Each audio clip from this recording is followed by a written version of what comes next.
இந்த சேனலுக்கு புதுசுன்னா இந்த ரெட் கலர் சப்ஸ்கிரைப் பட்டனை கிளிக் பண்ணிருங்க. கூடவே பெல் ஐக்கானை கிளிக் செஞ்சுருங்க. அதில் உள்ள ஆல் ஆப்ஷனில் செலக்ட் பண்ணிடுங்க. சரி வாங்க இப்போ வீடியோக்குள்ளே போகலாம்.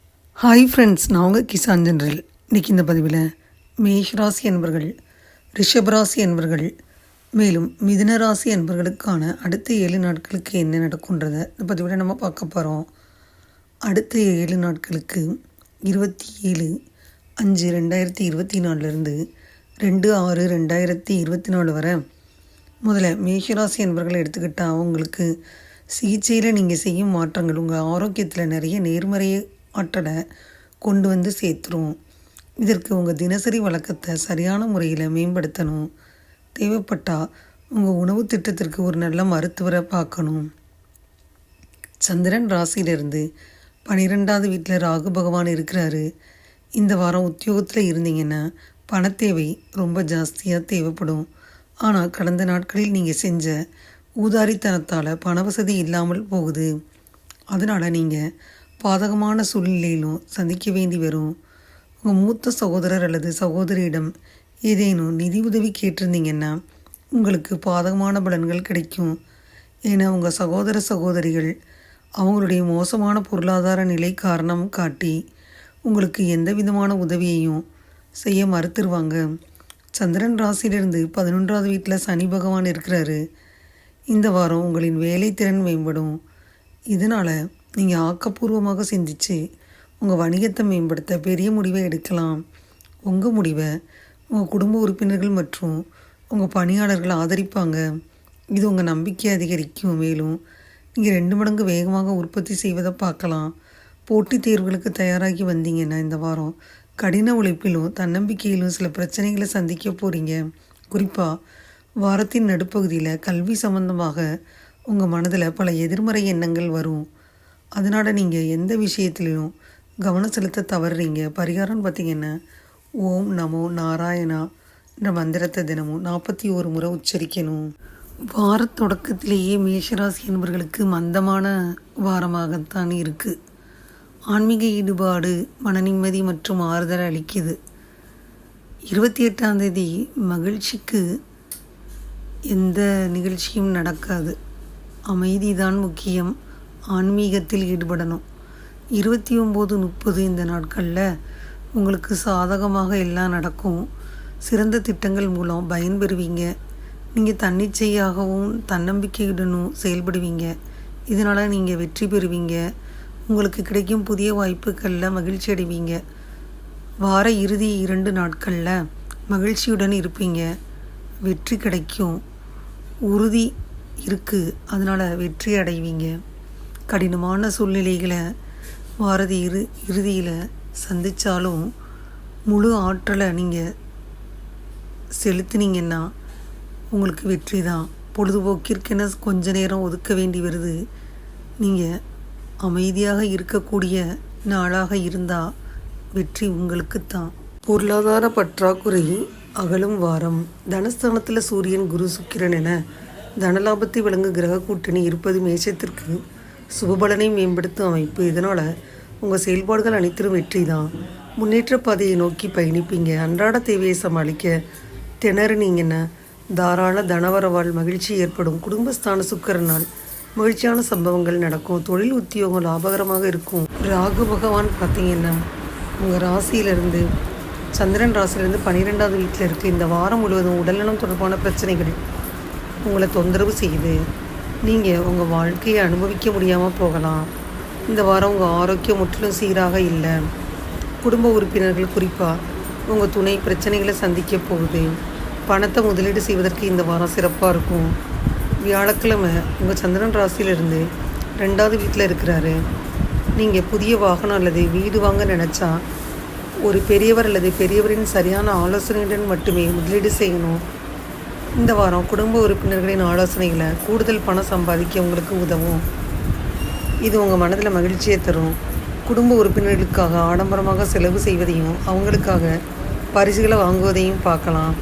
ஏற்கனவே அதிகாரி அல்லது முதலீட்டாளர்களை சந்திக்க முயற்சி செஞ்சுட்டு இருந்தீங்கன்னா இந்த வாரம் திடீர்னு நெருங்கிய நண்பர் அல்லது நண்பரின் உதவியால் சந்திக்கிற வாய்ப்பு இருக்குது.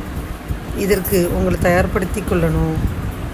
நீங்கள் அறிவை அதிகப்படுத்தணும். இல்லைன்னா அவர்களின் கேள்விகள் உங்களை மௌனமாக்கிரும். உங்களை முட்டாளாக்கி காட்டலாம். வெளியூர் போய் படிக்க எண்ணத்தில் இருந்த மாணவர்கள் இந்த வாரம் பொறுமையாக இருந்து கடின உழைப்பை தொடரணும். ஏன்னா இப்படி செஞ்சால் மட்டுமே வார இறுதியில் வெற்றியை அடைய வாய்ப்புகள் அதிகம். பரிகாரம்னு பார்த்திங்கன்னா தினமும் நரசிம்மரை வழிபடணும். ரிஷபராசி அன்பர்களுக்கு ஆரோக்கியம் மன ரீதியாகவும் உடல் ரீதியாகவும் சிறப்பாக இருக்குது இந்த வாரம். சந்திரனின் முதல் வீட்டில் வியாழ பகவான் இருக்கார். மன அழுத்தம் உங்களை ஆதிக்கம் செலுத்த தடை செய்யும். ஏன்னா இந்த மாதிரி செஞ்சிங்கன்னா உடல் ரீதியாக எந்த பிரச்சனையும் வரலாம். நீங்கள் ஒரு ஒழுக்கமான நபர் என்பதை நினைவில் கொள்ளணும். ஆரோக்கியமாக இருக்கணும். இந்த வாரம் ஒரு பெரிய குழுவில் நிதி ரீதியாக பங்கேற்பது உங்களுக்கு சுவாரஸ்யமாக இருக்கும். இருந்தாலும் இது உங்கள் செலவுகளை அதிக அளவில் அதிகரிக்கும். அதனால் சில சிக்கல்கள் ஏற்படுது. இந்த வாரம் உறவினர்களுடனான உறவை புதுப்பிக்கணும். சிறப்பான வெற்றியை பெறுவீங்க. சந்திரன் ராசியிலிருந்து 10வது வீட்டில் சனி பகவான் இருக்கார். நீண்ட நாட்களாக நிலுவையில் இருந்த வீட்டு விஷயங்கள் பார்த்திங்கன்னா வீட்டு வேலைகளுக்கும் இந்த நேரம் ஒரு நல்ல வாரமாக இருக்கும். இந்த வாரம் வணிகர்கள் எந்த ஒரு வணிக கூட்ட ஆவணத்தையும் ஆழமாக புரிஞ்சுக்கிறாம சரியாக படிக்காமல் கையெழுத்திடுவதை தவிர்த்துருங்க. இல்லைன்னா நீங்கள் பெரிய சிக்கலில் சிக்குவீங்க. அவசரப்பட்டு ஆவணங்களில் அலட்சியமாக இருக்க வேணாம். மனதில் உள்ள எதிர்மறை எண்ணங்கள் உங்களுக்கு விஷத்தை விட ஆபத்தானது. அதை நீங்கள் புரிஞ்சுக்கிறணும். இந்த சூழ்நிலையில் மாணவர்கள் இந்த வாரம் யோகா மற்றும் தியானத்தின் உதவியை பெறுவதன் மூலம் உங்கள் மனதில் எழும் ஒவ்வொரு வகையான எதிர்மறையையும் அழிக்க முடியும். பரிகாரம்னு பார்த்திங்கன்னா உங்களுக்கு இந்த வார பரிகாரம் கேது கிரகத்திற்கு நீங்கள் பூஜை செய்யணும். ரிஷபராசி அன்பர்களை எடுத்துக்கிட்டிங்கன்னா நீங்கள் 27ஆம் தேதி வார தொடக்கத்தில் சரியான பாதையில் செயல்படணும். உங்கள் பயத்தை ஒதுக்கி வைக்கணும். நம்பிக்கையுடன் இருங்க. 28ஆம் தேதி வேடிக்கையும் மகிழ்ச்சியும் நிறைஞ்ச நாள். மொத்தத்தில் மகிழ்ச்சியாக இருப்பீங்க. வார நடுப்பகுதியில் உடல் ஊனமுற்றோருக்கு தானங்கள் செய்யணும், தொண்டு செய்யணும். அது 29ஆம் தேதி. இதனால் கடவுளின் ஆசையும் மகிழ்ச்சியும் கிட்டும். முக்கிய முடிவுகள் எடுக்க வேணாம். 30ஆம் தேதி எல்லா செயல்களிலும் பொறுமை இருக்கணும். வாக்குவாதம் எழ வாய்ப்பு இருக்குது. பிறற்ற பேசையில் கவனம் தேவை. முக்கிய முடிவுகள் எடுப்பதை தவிர்த்திடணும். வார இறுதி நாட்களில் உங்கள் திறமையை வெளிப்படுத்த உகந்த நாள். முக்கிய முடிவுகள் எடுக்க சிறந்த நாள். இன்றைய நாளை சிறப்பாக பயன்படுத்திக்கிறணும். 1ஆம் தேதி நீங்கள் சௌகரியமாக உணர்வீங்க. இனிமையான வார்த்தைகள் மூலம் நீங்கள் கண்டிப்பாக பயனடைவீங்க. இதனால் உங்கள் தன்னம்பிக்கை வளரும். ரிஷபராசி என்பவர்களுக்கு ராகு பகவான் சந்திரன் ராசியிலிருந்து 11வது வீட்டில் இருக்கிறாரு. அதனால் இந்த ராசி பெண்களாக இருந்தீங்கன்னா ஏரோஃபிக்ஸ் செய்வது அவர்களின் ஆரோக்கியத்தில் சாதகமான மாற்றங்களை கொண்டு வர உதவும்.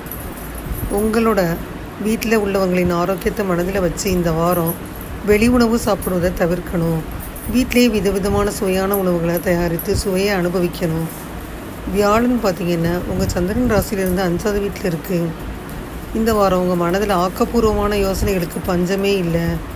ஆனால் அந்த யோசனைகளை சரியான திசையில் பயன்படுத்தணும். அவர்களிடமிருந்து நல்ல நிதி நன்மையை பெறுவது முக்கியம். அதனால் சில சிறந்த புதிய யோசனைகள் உங்களுக்கு நிதி ரீதியாக பயனளிக்கும் வாய்ப்புகள் இருக்குது. பயனற்ற விஷயங்களில் நேரத்தை வீணடிக்காதீங்க. உங்கள் முயற்சிகளை சரியான திசையில் தொடரணும். இந்த வாரம் உங்கள் நண்பர்கள் சில சிறந்த திட்டங்களை தீட்டி உங்களை மகிழ்ச்சிப்படுத்துவாங்க. இந்த திட்டம் எங்காவது வெளியே போகும். உங்கள் நண்பர்களுடன் மீண்டும் உல்லாசமாக இருக்க வாய்ப்பு கிடைக்கும். இந்த வாரம் பணியிடத்தில் உங்கள் மூத்தவர்களும் உங்கள் முதலாளியும் கோபமான மனநிலையில் இருப்பாங்க. அதனால் உங்கள் ஒவ்வொரு வேலையிலும் குறைகளை கண்டறிவாங்க. இது உங்கள் மன உறுதியையும் உடைச்சிரும். மேலும் சில சமயங்களில் மற்ற சக ஊழியர்களிடையே நீங்கள் அமைதிப்படலாம். இந்த வாரம் மாணவர்களுக்கு கல்வி அல்லது ஏதேனும் ஒரு பாடம் குறித்த சந்தேகங்கள் இருந்தால் அது முற்றிலும் நிவர்த்தி செய்யப்படும். குறிப்பாக ஹார்ட்வேர் மற்றும் எலக்ட்ரானிக் கம்பெனி செக்ரட்டரி, சட்டம், சமூக சேவை இந்த துறையில் படிச்சுக்கிட்டு இருந்தீங்கன்னா இந்த ராசிக்காரங்க இந்த நேரத்தில் கடின உழைப்புக்கு ஏற்ப மகத்தான வெற்றியை பெறலாம். அற்ப விஷயங்களுக்காக அல்லது வீட்டு பிரச்சனைகளுக்காக நினச்சி நேரத்தை வீணடிக்காதீங்க. படிப்பில் மட்டும் கவனம் செலுத்துங்க. பரிகாரம் வியாழக்கிழமை இன்னைக்கு வியாழ பகவானை மகிழ்விக்க யாகம் செய்யணும். மிதுன ராசி அன்பர்களுக்கு இந்த வாரத்தில் கேது உங்கள் சந்திரன் ராசியிலேருந்து 4வது வீட்டில் இருக்கார். உங்கள் அதிகப்படியான மன அழுத்தம் மற்றும் கவலை பார்த்திங்கன்னா உங்கள் ஆரோக்கியத்திற்கு தீங்கு தரும். இந்த சூழ்நிலையில் உங்கள் ஓய்வு நேரத்தில் அதிகம் சிந்திக்க வேணாம். ஏதாவது வேலை செய்யணும் அல்லது உங்கள் குடும்ப உறுப்பினர்களுக்கு உதவி செய்யுங்க. இது உங்கள் மனதை அதிகமான சிந்தனையிலிருந்து காப்பாற்றும். நீங்கள் திருமணமானவராக இருந்தீங்கன்னா இந்த வாரம் முழுவதும் உங்கள் குழந்தையின் கல்விக்காக நல்ல தொகையை செலவிட வேண்டி வரும். அதனால் நீங்கள் எதிர்பார்த்ததை விட அதிக நிதி நெருக்கடியை சந்திக்க நேரிடும். இந்த விஷயத்தை தனியாக தீர்க்க முடியாது. உங்கள் பார்ட்னர் அல்லது கூட்டாளிகளிடம் இந்த சிக்கலை பற்றி பேசுங்க. இந்த வாரம் உங்கள் வாழ்க்கையில் குடும்ப உறுப்பினர்கள் சிறப்பு முக்கியத்துவம் பெறுவாங்க. அதனால் அவர்களின் வாழ்க்கையில் பல முக்கிய முடிவுகளில் அவர்களிடம் ஆலோசனையை பெறுவதை நீங்கள் கண்கூடாக பார்க்கலாம். உங்களில் சிலர் நகைகள் அல்லது வீட்டு பொருட்களை வாங்குவீங்க. இந்த நேரத்தில் நீங்கள் கூட்டு சேர்ந்து செய்யும் எந்த வேலையும் இறுதியில் உங்கள் வாழ்க்கைக்கு ரொம்ப பயனுள்ளதாக இருக்கும். ஆனால் இதற்காக உங்கள் கூட்டாளிகளின் எதிர்ப்பால் அவ்வப்போது சில பிரச்சனைகளை சந்திக்க போகிறீங்க. இந்த வாரம் முழுவதும் உங்கள் ராசியில் பல சுபகிரகங்களின் இருப்பு மற்றும் செல்வாக்கு உங்கள் கடின உழைப்புக்கு ஏற்றவாறு தேர்வுகளில் மதிப்பெண்கள் பெற உதவுது. இந்த சூழ்நிலையில் கடினமாக உழைக்கணும். தேவைப்பட்டால் உங்கள் ஆசிரியர்களின் உதவியையும் பெறலாம். பரிகாரம்னு பார்த்திங்கன்னா ஓம் நமோ பகவதே வாசுதேவாய நமக. இந்த மந்திரத்தை 41 முறை உச்சரிக்கணும். மிதுனராசி என்பர்கள் வார தொடக்கத்திலேயே சுய முன்னேற்ற பாதையில் போவீங்க. இன்றைக்கி சில லட்சியங்களை அடையணும் அப்படின்ற உங்கள் உறுதி உங்களை தயார்படுத்த தூணும். நீங்கள் இந்த நாளை சுமூகமாக்கிக்கிருவீங்க. 28, 29 இந்த நாட்கள் உங்களுக்கு சாதகமான நாட்கள். பல போராட்டங்கள் இருந்தாலும் உங்களுக்கு பொறுமை இருந்துச்சுன்னா அனுசரணையான மனநிலையில் இருப்பீங்க. பொழுதுபோக்கு நிகழ்ச்சிகளில் பங்கு கொள்வீங்க. அது உங்களுக்கு ஆதரவு அளிக்கும். 30ஆம் தேதி மந்தமான நாள். கையாள்வதற்கு கடினமான கட்டுப்பாட்டற்ற சூழ்நிலை இருக்கும். இதை நீங்கள் சமாளித்து உறுதியுடன் அடுத்த கட்டத்திற்கு நீங்கள் போக உறுதி செஞ்சுக்கிறங்க. வார இறுதி நாட்களில் எதிர்மறை எண்ணங்களை விலக்கி நேர்மறை எண்ணங்களை மேற்கொள்ளணும். நம்பிக்கையுடன் செயல்பட்டீங்கன்னா உங்கள் இலக்குகளில் வெற்றி காணலாம். 1ஆம் தேதி நீங்கள் உங்கள் மனதில் தெளிவு இருக்கும். இதனால் உங்கள் செயல்களை திறமையாக ஆற்றுவீங்க. பொருத்தமான செயல்களை செஞ்சு உங்கள் நிலையை மேம்படுத்துவீங்க. இனிமையான வார்த்தைகள் உங்களுக்கு பல நல்ல பலன்களை கண்டிப்பாக அளிக்கும். ஃப்ரெண்ட்ஸ், மிதுனராசி நபர்களுக்கு சந்திரன் வீட்டில் இருந்து பார்த்தீங்கன்னா 10ஆவது வீட்டில் ராகு பகவான் இருக்கிறாரு. இந்த வாரம் உங்கள் ஆரோக்கியம் ரொம்ப சிறப்பாக இருக்கும். இந்த நேரத்தில் தேவையற்ற கவலைகளை தரும் நபர்கள்ட்ட நீங்கள் அதிகம் பழக விரும்ப மாட்டீங்க. அதனால் உங்கள் மன ஆரோக்கியம் ரொம்ப சிறப்பாக இருக்கும். இந்த வாரம் நீங்கள் விரும்பாவிட்டாலும் எதிர்பார்த்தவரை சேர்ந்த ஒருவருக்காக உங்கள் பணத்தை அதிகம் செலவு செய்யலாம். அதனால் நீங்கள் பின்னர் பிரச்சனைகளை சந்திக்க நேரலாம். இந்த நேரத்தில் நீங்கள் மற்றவங்களுக்காக பணத்தை செலவழிக்கையில் கொஞ்சம் புத்திசாலித்தனமாக இருக்கணும். இந்த ராசிக்காரவங்களுக்கு இந்த வாரம் குடும்ப வாழ்க்கையில் நல்ல பலன்கள் கிடைக்கும். குடும்பத்தில் ஒரு புதிய அல்லது சிறிய விருந்தினர் வருவதற்கான வாய்ப்பு இருக்குது. இது குடும்ப சூழலில் மகிழ்ச்சியை தரும். இந்த நேரத்தில் குடும்ப உறுப்பினர்களிடையே சகோதரத்துவம் மற்றும் பரஸ்பர அன்பும் தெளிவாக தெரியும். சந்திரன் லக்னத்திலிருந்து 9ஆம் வீட்டில் சனி இருக்குது. இந்த வாரம் நீங்கள் உங்கள் முந்தைய நிலுவையில் உள்ள பணிகளை குறித்த நேரத்தில் வெற்றிகரமாக முடிப்பீங்க. இதன் மூலம் அந்த ராசிக்காரவங்க பதவி உயர்வு, சம்பள உயர்வு மற்றும் எல்லா உயர்வையும் பெற முடியும். இந்த காலகட்டத்தில் பணியிடத்தில் ஒரு வலுவான வாய்ப்பு இருக்குது. இந்த வாரம் எல்லாத்துக்கும் மேலாக எல்லா நேரத்திலும் வெற்றிகரமாக இருப்பது சாத்தியமே இல்லை என்பதை நீங்கள் புரிஞ்சுக்கணும். ஏன்னா இந்த வாரம் நீங்கள் சந்திக்கும் தோல்வி உங்களுக்கு தன்னம்பிக்கை இழக்கச் செய்யுது. இதனால் உங்கள் மனதில் பல சந்தேகங்கள் தோன்றுறது. அது உங்களை தொந்தரவும் செய்யுது. பரிகாரம்னு பார்த்தீங்கன்னா தினமும் விஷ்ணு சகஸ்ரநாமத்தை பாராயணம் செய்யணும். இதுவரை அந்த பதிவில் மேஷராசி என்பவர்கள், ரிஷபராசி என்பவர்கள் மேலும் மிதுன ராசி என்பவர்களுக்கான அடுத்த 7 நாட்களுக்கு என்ன நடக்குன்றதை முழுமையாக பார்த்தோம். 27/5/2024 2/6/2024 வரைக்கும் என்ன நடக்குன்றதை பார்த்தோம். இந்த பதிவு நிச்சயமாக உங்களுக்கு யூஸ்ஃபுல்லாக இருக்கும்னு நினைக்கிறேன். இந்த பதிவு உங்களுக்கு பிடிச்சிருந்தா லைக் பண்ணுங்கள். மறக்காமல் கிசான் தினல் சேனலை சப்ஸ்கிரைப் பண்ணுங்கள். கூடவே இந்த பெல்லைக்கான ப்ரெஸ் பண்ணுங்கள். அப்போ தான் நான் வீடியோ போட்ட உடனே உங்களுக்கு நோட்டிஃபிகேஷன் வரும். தேங்க்யூ ஃபார் வாட்சிங். Thank you friends. பை. அடுத்த வீடியோவில் பார்ப்போம்.